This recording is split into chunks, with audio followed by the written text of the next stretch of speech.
সদ্য সমাপ্ত টি-20 বিশ্বকাপে খেলতে দেশের অন্য ক্রিকেটারদের সঙ্গে বিমানে উঠেছিলেন বোলার শরীফুল ইসলামও।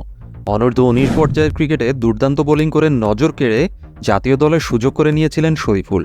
শুরুতে কিছুটা সময় নিলেও গত 2 বছরে বাংলাদেশ দলে পেস আক্রমণে আস্থার জায়গা হয়ে উঠেছিলেন শরীফুল ইসলাম। এবারের বিশ্বকাপের স্কোয়াডে ছিলেন পেস বোলিংয়ের মূল বোলার হিসেবেই, কিন্তু ভারতের বিপক্ষে প্রস্তুতি ম্যাচে নিজের 4 ওভারের স্পেলের একেবারে শেষ বলে ব্যাটারের বল ঠেকাতে গিয়ে আঙ্গুলের ইনজুরিতে পড়েন শরীফুল ইসলাম।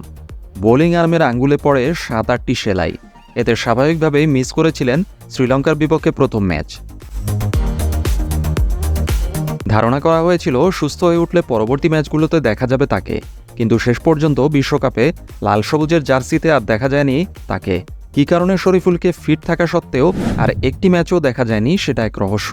এই রহস্যের জবাব হয়তো কোচ হাথুরু সিংহে দিতে পারতেন, কিন্তু এই দেশের ক্রিকেটপ্রেমী অথবা বিসিবি কারো প্রতি হাথুরুর কোনো দায়বদ্ধতা আছে বলে মনে হয় না।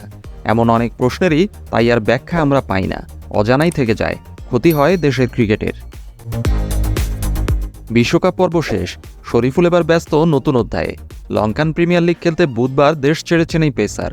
শরীফুলের আগে আরও 3 টাইগার ক্রিকেটার শ্রীলঙ্কার ওই লিগ খেলতে গেছেন।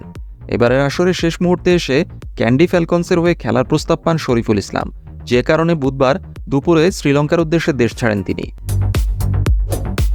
দেশ ছাড়ার আগে বিমানবন্দরে গণমাধ্যমের মুখোমুখি হন শরীফুল ইসলাম।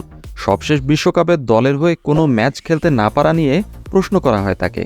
এই বিষয়ে শরীফুল ইসলাম বলেন, আফসোস বলতে কপালে যেটা লেখা ছিল সেটার উপর দিয়ে আর কিছু করার নেই। খুব আশায় ছিলাম যে একটা ম্যাচ হলেও খেলবো, সুতরাং ওখানে একটু কষ্ট লাগা আর কি। আর এলপিএলে যাচ্ছি, ইনশাল্লাহ চেষ্টা করব নিজের সেরাটা যেন দিতে পারি। অনেকদিন থেকে হয়তো ম্যাচ খেলা হচ্ছে না, সেক্ষেত্রে এখানে ম্যাচ খেলে যাতে আগের মতো আবার কামব্যাক করতে পারি সেই চেষ্টাটাই থাকবে।